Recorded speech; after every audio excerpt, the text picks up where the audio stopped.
నమస్తే. Third front ఈ మాట ఇప్పుడు రాజకీయ వర్గాల్లో సంచలనం రేపుతోంది.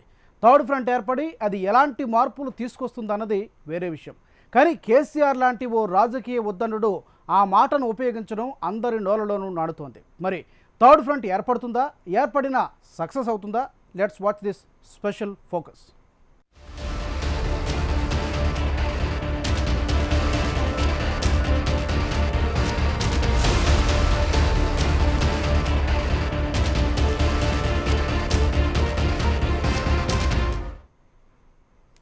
కేసీఆర్ ప్రతిపాదించిన థర్డ్ ఫ్రంట్లో టీఆర్ఎస్ ఎత్తుగడల కోణమే కాకుండా కేసీఆర్ ఉటంకించిన దేశస్థాయి రాజకీయ పరిస్థితులను కూడా కొట్టి పారేయలేమంటున్నారు పరిశీలకులు. అంటే రాజకీయాలన్నాక పార్టీ ప్రయోజనాలకు పెద్దపీట వేయడం తప్పదని, కానీ లీడర్ చెబుతున్న కారణాలు కూడా అంతే బలంగా ఉండడం గమనించాలని నిపుణులు అభిప్రాయపడుతున్నారు. దేశ రాజకీయ పరిస్థితులు సమూలంగా మారాల్సిన అవసరం ఉందంటూ అవసరమైతే థర్డ్ ఫ్రంట్ ఏర్పాటుకు నాయకత్వం వహిస్తానని బాంబు లాంటి స్టేట్మెంట్ పేల్చిన కేసీఆర్ ఇప్పుడు దేశ రాజకీయాల్లో వార్తల్లో వ్యక్తిగా నిలిచారు. కేసీఆర్ స్టేట్మెంట్లో ఎత్తుగడను గురించి మాట్లాడుతున్న వారు సైతం మొన్నటి కామెంట్ల వెనుక గల వాస్తవ పరిస్థితులను కూడా కొట్టి పారేయలేకపోతున్నారు. మన దేశ రాజకీయాల్లో ప్రత్యామ్నాయ ఫ్రంట్లు గతంలో విఫలమైన అనుభవాలు ఉన్న దరిమిళ కేసీఆర్ ప్రతిపాదిస్తున్న థర్డ్ ఫ్రంట్ మీద కూడా పలు అనుమానాలు వ్యక్తమవుతున్నాయి.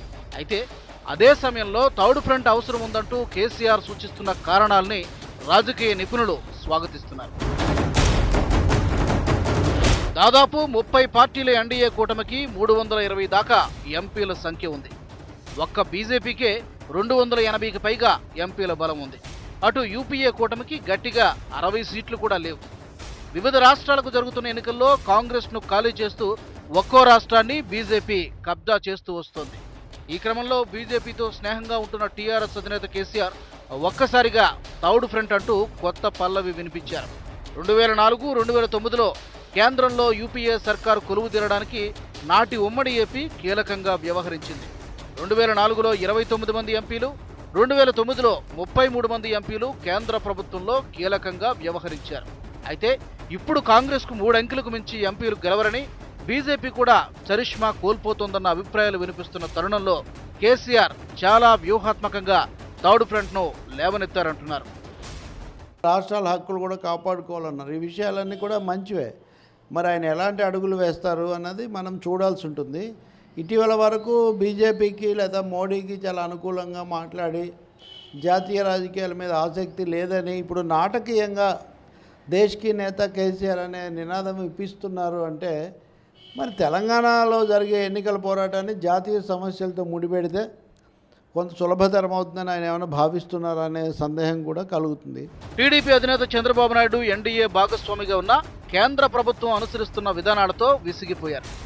అటు తెలంగాణ ప్రభుత్వ పథకాల్ని కేంద్ర మంత్రులు ప్రశంసిస్తున్నప్పటికీ నిధుల విషయంలో మొండి చేయి చూపిస్తున్నారు. ఈ విధంగా 2 తెలుగు రాష్ట్రాలు కూడా కేంద్రంతో ఒకే తరహా సమస్యలు ఎదుర్కొంటున్నాయి. అయితే మొదటి నుంచి కేంద్రంతో మధ్య మార్గాన్ని అవలంబిస్తున్న కేసీఆర్ థర్డ్ ఫ్రంట్ అంటూ తాజా ప్రకటన ముందుకు తేవడంతో చంద్రబాబు లాంటి అసంతృప్త నేతలు త్వరగా మనసు మార్చుకునే అవకాశం ఉందంటున్నారు. మరోవైపు ఎస్పీ, తృణమూల్ కాంగ్రెస్ వంటి పార్టీలు థర్డ్ ఫ్రంట్ ఆలోచనను స్వాగతిస్తున్నట్లు వార్తలు రావడం రాజకీయంగా ఓ మలుపు లాంటిదేనన్న అభిప్రాయాలు వినిపిస్తున్నాయి. ఆయన చెప్పిన దాంట్లో ఆయన ప్రజెంటేషన్లో ఏం తప్పులేదు. ఖచ్చితంగా రాష్ట్రాల పాత్ర ఉండి తీరాలి, కేంద్ర పెత్తనం తగ్గాలి, కేంద్రానికి పెత్తనం చేయటం కాదు, నిధులు పంపిణీ చేసే బాధ్యత ఉండాలి తప్పితే పెత్తనం చేసేటువంటి అధికారం ఉండకూడదు. ఇవన్నీ ఎప్పటి నుంచో వింటున్నాం. కేసీఆర్ గారు చెప్పింది కాదు, ఎన్టీ రామారావు గారు మొదట్లోనే ఈ రకమైనటువంటి ప్రకటన, అసలు కేంద్రం మిథ్య అనేసాడు ఆయన. కేసీఆర్ ప్రతిపాదించిన థర్డ్ ఫ్రంట్ రాజకీయంగా మంచిదైనా ఆయనతో జత కలిసే నమ్మకమైన పార్టీలు, వాటి ఎజెండా ఎలా ఉంటుంది, ఆ కూటమిని కేసీఆర్ ఎలా నడిపిస్తారన్నదే కీలక ప్రశ్నగా మారుతోంది. జాతీయ స్థాయిలో కాంగ్రెస్ను ఒంటరి చేసేందుకే కేసీఆర్ థర్డ్ ఫ్రంట్ను తెర మీదకు తెస్తున్నారని కాంగ్రెస్ నేతలు ఆరోపిస్తున్నారు. కాంగ్రెస్ ముక్త భారత్ అన్న మోడీ ఎజెండానే కేసీఆర్ అమలు చేస్తున్నారని వారు మండిపడుతున్నారు. తెలంగాణలో రైతుల ఆత్మహత్యలు పట్టించుకోని కేసీఆర్ వ్యవసాయ సంక్షోభంపై మొసలి కన్నీరు కారుస్తున్నారని కేసీఆర్ థర్డ్ ఫ్రంట్ పై కాంగ్రెస్ నేతలు అనుమానాలు వ్యక్తం చేస్తున్నారు. బీజేపీ కనుసన్నల్లోనే ఈ ఫ్రంట్ను ఏర్పాటు చేస్తున్నారని విమర్శిస్తున్నారు. నరేంద్ర మోడీ సర్కార్పై ప్రజలు తీవ్ర ఆగ్రహంగా ఉన్నారని, వారంతా కాంగ్రెస్కు ఓటు వేసే అవకాశముందని కాంగ్రెస్ నేతలు అంచనా వేస్తున్నారు. ఈ క్రమంలో ప్రభుత్వ వ్యతిరేక ఓటు చీల్చేందుకే థర్డ్ ఫ్రంట్ను తెరమీదికి తీసుకొస్తున్నారని మండిపడుతున్నారు. కాంగ్రెస్ ముక్త భారత్ అన్న మోడీ ఎజెండాకు అనుగుణంగానే ఈ ఫ్రంట్ పనిచేస్తుందంటున్నారు. బీజేపీ టీఆర్ఎస్ మధ్య లోపాయికారి పొత్తు ఉందన్న అనుమానాల్ని వారు వ్యక్తం చేస్తున్నారు. రాహుల్ గాంధీ మోడీ మధ్యలో పోటీ ఉన్నప్పుడు కేసీఆర్ ఎవరు కోటిస్తాడే? ఆయన గెలవడు అనుకోండి. 17 సీట్లలో ఒక సీటు ఎంఐఎం కొద్దే 16 సీట్లలో ఆయనకు 3 వచ్చావు అనుకోండి. 3 ఎవరికి ఇస్తారంటే ఆయన ఓటు మోడీకి ఇస్తాను. ఈ విషయాన్ని జ్ఞాపకం పెట్టుకోవాలని నేను ఉదార మేధావులకు, ప్రగతిశీల శక్తులకు, ప్రజా సంఘాలకు, అల్పసంఖ్యాక వర్గాలకు నేను మనవి చేస్తున్నాను. ఇచ్చిన హామీలను 4 ఏళ్లుగా నెరవేర్చని కేసీఆర్ తన తప్పులను కేంద్రంపైకి నెట్టేసి తప్పించుకునే ప్రయత్నం చేస్తున్నారని కాంగ్రెస్ నేతలు ఆరోపిస్తున్నారు. పంటలకు కనీస మద్దతు ధర, KG to PG ఉచిత విద్య, ఉచిత వైద్యం, డబుల్ బెడ్రూమ్ ఇళ్లు, దళితులకు 3 ఎకరాల భూమి, ఇంటికో ఉద్యోగం వంటి అంశాలను పట్టించుకోని కేసీఆర్ ఇప్పుడు జాతీయ పార్టీలను తప్పుబడుతూ రాజకీయ పబ్బం గడుపుకుంటున్నారని హస్తం నేతలు విమర్శిస్తున్నారు. నిజంగా కేసీఆర్ కు చిత్తశుద్ధి ఉంటే రాష్ట్ర పునర్విభజన చట్టంలో ఇచ్చిన హామీలు సాధించుకునేందుకు కేంద్రంపై పోరాటం చేయాలంటున్నారు. తెలంగాణలో 4,000 మంది రైతులు ఆత్మహత్య చేసుకుంటే కనీసం ఒక్క రైతు కుటుంబాన్ని, చనిపోయిన ఆత్మహత్య చేసుకున్న ఒక్క రైతు కుటుంబాన్ని కూడా పరామర్శించని, ఓదార్చని, సహాయం అందించని కేసీఆర్ అట జాతీయ ఫ్రంట్ లో ఫెడరల్ ఫ్రంట్ పెడతారట, వ్యవసాయాన్ని ఉద్ధరిస్తారట. కేసీఆర్ ప్రతిపాదిస్తున్న ప్రోగ్రెసివ్ ఫెడరల్ ఫ్రంట్ లో చేరే పార్టీలు ఇప్పటికైతే కాంగ్రెస్ కు దగ్గరగా ఉన్నాయి. కాంగ్రెస్ నేతృత్వంలోని యూపీఏ కూటమిలో లేకున్నా అంశాల వారీగా మద్దతు పలుకుతున్నాయి. కేరళ నుంచి లెఫ్ట్ డెమోక్రటిక్ ఫ్రంట్, కర్ణాటక నుంచి మాజీ ప్రధాని దేవేగౌడ నాయకత్వంలోని జనతాదళ్ సెక్యులర్, హర్యానా నుంచి INLD, ఉత్తరప్రదేశ్ నుంచి సమాజ్వాదీ పార్టీ, మహారాష్ట్ర నుంచి శివసేన, ఢిల్లీ నుంచి అధికార ఆమ్ ఆద్మీ పార్టీ, ఒడిషా నుంచి అధికార బిజు జనతాదళ్ పార్లమెంట్ వేదికగా కాంగ్రెస్ కు బాసటగా నిలుస్తున్నాయి. ఆయా రాష్ట్రాల్లో కాంగ్రెస్ తో కలిసి కేంద్ర విధానాలకు వ్యతిరేకంగా పోరాడుతున్నాయి. వీరితో పాటు యూపీఏ భాగస్వామ్య పక్షాలుగా ఉన్న తమిళనాడులో DMK, బీహార్లో RJD, జమ్మూ కాశ్మీర్లో నేషనల్ కాన్ఫరెన్స్, మహారాష్ట్రలో NCP ఉన్నాయి. ఈ పార్టీలతో సంప్రదింపులు జరుపుతూ కొత్త కూటమి ఏర్పాటు చేయబోతున్నట్టు కేసీఆర్ ప్రకటించడం విశేషం. అయితే ఆ పార్టీలను చేరదీయటం వెనుక కాంగ్రెస్ ను బలహీనపరిచే కుట్ర దాగుందని కాంగ్రెస్ నేతలు అనుమానాలు వ్యక్తం చేస్తున్నారు. దేశ స్థాయిలో చంద్రబాబు నాయుడు గారికి కూటమి కట్టడంలో, కూడగట్టడంలో విశేషమైన అనుభవం ఉంది.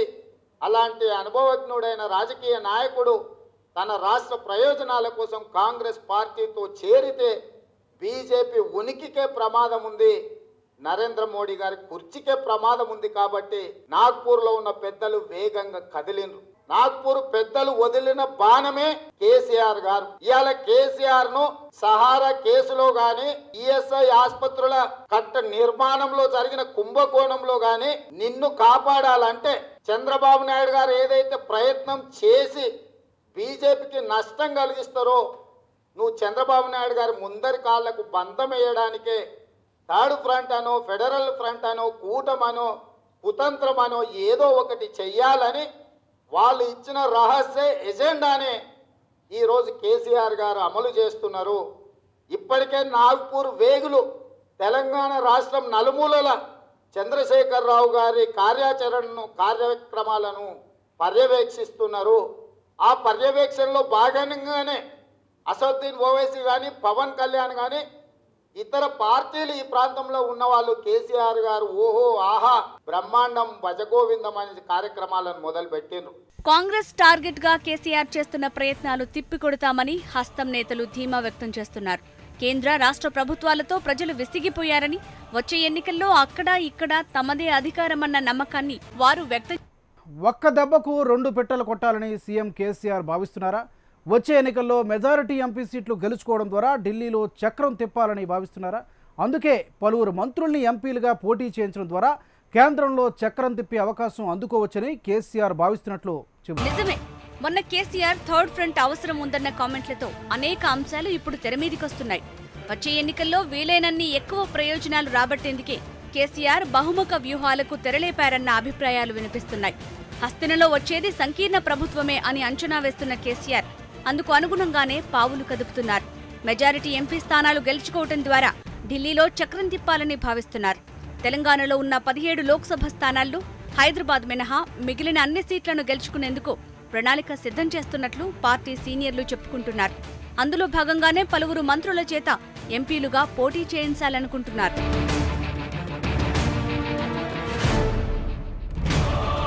విపక్షాల నుంచి బలమైన అభ్యర్థులు రంగంలోకి దిగే అవకాశం ఉండటంతో ధీటైన అభ్యర్థులు ఉంటే తప్ప మెజారిటీ స్థానాలు ఖాతాలో వేసుకోవటం కష్టం.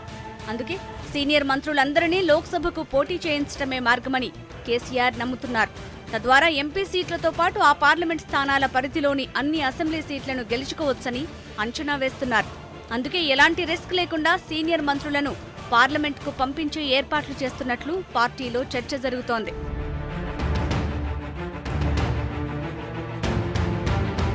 మంత్రి హరీష్ రావును మెదక్ పార్లమెంట్ సీటుకు పోటీ చేయించాలని కేసీఆర్ యోచిస్తున్నారు. హరీష్ కు క్లీన్ ఇమేజ్ ఉండటం, ఉద్యమ సమయం నుంచి తెలంగాణ రాజకీయాల్లో క్రియాశీల పాత్ర పోషించడంతో మెదక్ ఎంపీగా ఆయన గెలుపు నల్లేరు మీద నడకే అవుతుందని కేసీఆర్ భావిస్తున్నారు. అందుకే ఆయన్ని ఒప్పించి మెదక్ నుంచి పోటీ చేయిస్తారనే ప్రచారం నడుస్తోంది.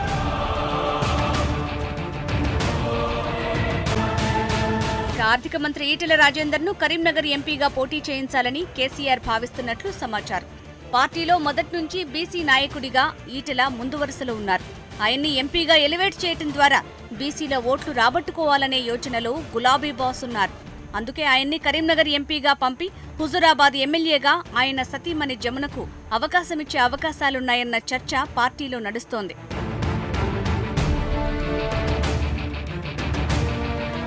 ఇక డిప్యూటీ సీఎంగా ఉన్న కడియం శ్రీహరిని మరోసారి ఢిల్లీకి పంపించాలనుకుంటున్నారు కేసీఆర్. గత ఎన్నికల్లో ఎంపీగా గెలిచిన ఆయన అనంతర రాజకీయ పరిస్థితుల్లో కేసీఆర్ కేబినెట్లో మంత్రిగా చేరారు. వచ్చే ఎన్నికల్లో ఆయన్ని మరోసారి వరంగల్ నుంచి బరిలో నిలపాలని భావిస్తున్నారు.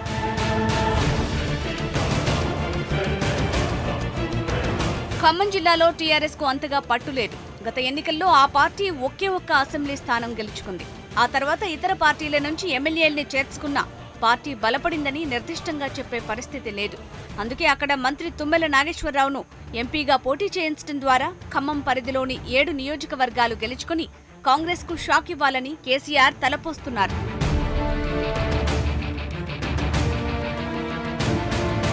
ఇక నిజామాబాద్ ఎంపీగా మంత్రి పోచారం శ్రీనివాసరెడ్డిని పోటీ చేయిస్తే ఎలా ఉంటుందని కూడా సీఎం యోచిస్తున్నట్లు సమాచారం. కేసీఆర్ కూతురు కవిత కన్నా ఆయన్ని పోటీ చేయిస్తే కుటుంబ పాలన అన్న అపవాదును పోగొట్టుకోవడంతో పాటు సీనియర్లకు ప్రాధాన్యం కల్పిస్తున్నట్టవుతుందని కేసీఆర్ భావిస్తున్నట్లు చెప్పుకుంటున్నారు.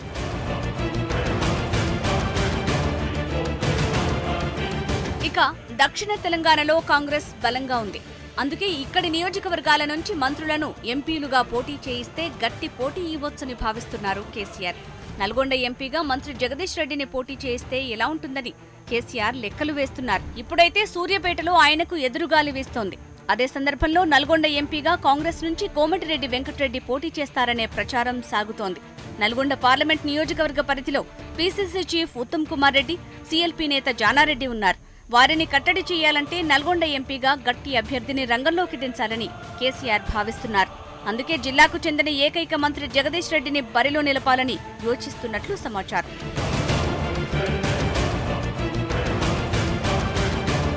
ఇక రంగారెడ్డి జిల్లా మంత్రి మహేందర్ రెడ్డిని చేవెళ్ల నుంచి, తలసాని శ్రీనివాస్ యాదవ్ను సికింద్రాబాద్ నుంచి ఎంపీగా పోటీ చేయించాలని భావిస్తున్నారు.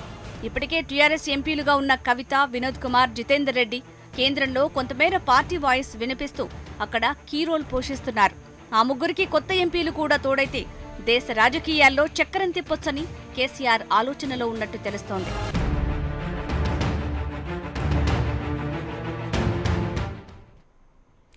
సీనియర్లను ఢిల్లీకి పంపడం వెనక కేసీఆర్ ఉద్దేశం వేరే ఉందా?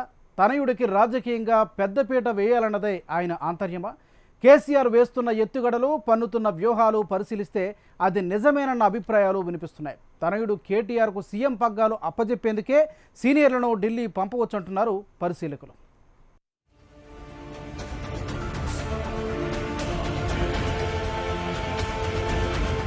వచ్చే ఎన్నికల్లో మెజారిటీ ఎంపీ సీట్లు గెలుచుకోవాలన్న ఆలోచనతో పాటు మరో భారీ ఎత్తుగడలో భాగంగానే కేసీఆర్ కొత్త వ్యూహానికి తెరలేపినట్లు చర్చ నడుస్తోంది. వచ్చే ఎన్నికల తర్వాత కుమారుడు కేటీఆర్కు రాష్ట్ర ముఖ్యమంత్రిగా లైన్ క్లియర్ చేసేందుకు సీనియర్ మంత్రులను ఢిల్లీకి పంపించే ప్రయత్నం చేస్తున్నారనే ప్రచారం సాగుతోంది.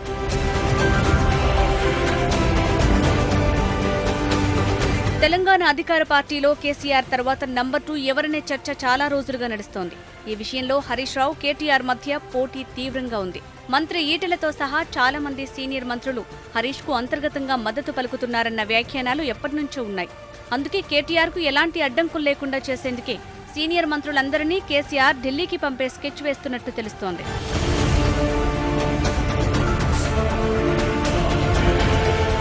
రెండు 2019 ఎన్నికల తర్వాత అదును చూసి కేటీఆర్ ను సీఎం సీట్లో కూర్చోబెడతారని పార్టీలో చెప్పుకుంటున్నారు. అయితే రాష్ట్ర కేబినెట్ తో పాటు ఆయన కన్నా తక్కువ అనుభవం ఉన్న వారికి ప్రాధాన్యం ఇవ్వాలంటే సీనియర్లను గౌరవప్రదంగా తప్పించాల్సి ఉంటుంది. అందుకే సీనియర్లను ఢిల్లీకి పంపడం ద్వారా అటు కేంద్రంలో చక్రం తిప్పడంతో పాటు రాష్ట్రంలో కేటీఆర్ కు సీఎం పదవి కట్టబెట్టే వీలు చిక్కుతుందంటున్నారు పరిశీలకులు. ఆయన కుమారుడు కేటీ రామారావు గారికి రామపట్టాభిషేకం చేయడానికి వీలుగా ఆయన ఈ కేంద్రానికి కార్యక్రమం పెట్టుకున్నాడు అని చెప్పి ఒక విమర్శలంటే ఆరోపణలు, కొన్ని మీడియాలో కథనాలు కూడా వచ్చినాయి. ఏది కాదంటంగా లేదు ఈ కాలంలో. కానీ ఆయన కారణాలు మాత్రం వేరే చెప్పారు. ఒక రకంగా చెప్పాలంటే నిధులు, వ్యవహారం, ఏది రిజర్వేషన్ల మీద రాష్ట్రాలకు నిర్ణయం తీసుకునే అధికారం ఉండాలని అందుకని అసదుద్దీన్ ఓవైసీ వీళ్ళందరూ కూడా వెంటనే దాన్ని సమర్థిస్తూ మాట్లాడడానికి కారణం అది.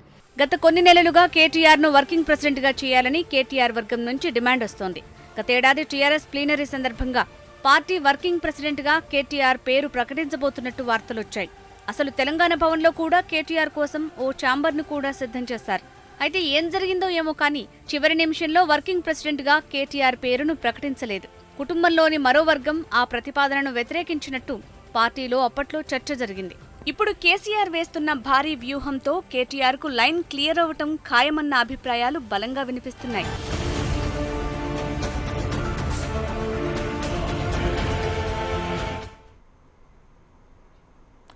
దీన్ని బట్టి చూస్తే కేసీఆర్ ముందు అనేక లక్ష్యాలున్నాయి. కానీ ఉపయోగించే పంచ్ మాత్రం సింగిల్గానే ఉన్నట్టు కనిపిస్తోంది. అనూహ్యమైన ఎత్తుగడలకు పెట్టింది పేరైన కేసీఆర్ థర్డ్ ఫ్రంట్ ప్రయోగంతో సక్సెస్ అవుతారా? ఇదివరకే విఫల ప్రయోగంగా మిగిలిపోయిన ఫ్రంట్ల ఏర్పాటుకు మిగతా ప్రాంతీయ పార్టీలు ఎంతవరకు ముందుకు వస్తాయి? కప్పల తక్కిడిను తలపించే ఇండియన్ పాలిటిక్స్లో కేసీఆర్ ప్రయోగం ఎలాంటి ఫలితాన్ని ఇస్తుందో వేచి చూడాలి. ఇది ఇవాల్టి స్పెషల్ ఫోకస్. మరో ఫోకస్తో మళ్ళీ కలుద్దాం. Keep watching HM TV.